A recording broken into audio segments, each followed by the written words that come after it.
지난 22일은 지구의 날 50주년이었는데요. 달라이라마 존자가 메시지를 통해 공생의 가치를 강조하고 건강과 위생을 위해 단결과 협력이 필요하다고 역설했습니다.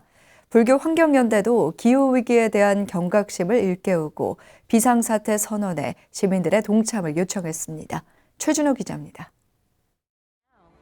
지구의 날은 1969년 미국 캘리포니아주에서 발생한 해상 원유 유출 사건을 계기로 환경 문제에 대한 범국민적 관심을 불러일으키기 위해 1970년 미국에서 재창한 이후 매년 4월 22일 기념하고 있습니다. 유엔에서 지정한 6월 5일 환경의 날과 다르게 민간 차원에서 지정한 날이라는 점이 특징입니다. 달라이라마 존자가 지난 22일 50주년 지구의 날에 세계 대중들에게 보내는 메시지를 통해 공생의 가치를 강조하고 모두의 건강과 위생을 위해 전지구적 연대가 이루어져야 한다고 촉구했습니다. 달라이라마 존자는 우리 모두는 지위고하와 국가에 상관없이 지구라는 집에 살고 있는 가족과 같다며 모두가 평등하다는 것을 인지한다면 서로에게 자비심과 친근감을 느끼고 도울 수 있다고 말했습니다. 인류는 어머니 지구에 의지해 살 수밖에 없기 때문에 다 같이 협력해 전지구적 문제를 해결해야 한다는 겁니다. 또한 달라이라마 존자는 질병의 확산을 막고 공공보건을 확립하기 위해 전 세계 환자들과 의료인들에게 깨끗한 물과 위생시설이 필요하다고 말했습니다.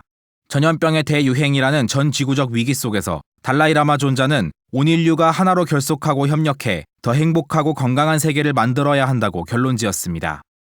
불교계 대표 환경단체 불교환경연대도 지난 22일 50번째 지구의 날을 맞아 기후위기를 대비한 움직임이 필요하다는 메시지를 보냈습니다.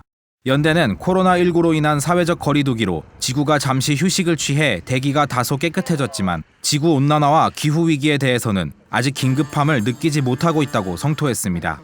이에 기후위기에 대비하기 위한 기후 비상사태를 선언하고 대응책을 마련해 인류에 의한 생물 대멸종을 막아야 한다고 강조했습니다.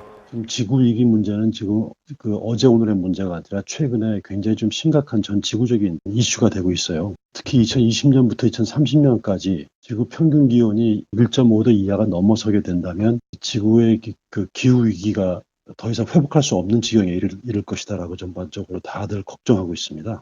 이거와 관련돼 가지고 전 세계에 있는 나라의 정책이라든가 경제 시스템 이런 것들을 갖다가 중심적으로 해결하기 위해서 노력하지 않으면 안 된다.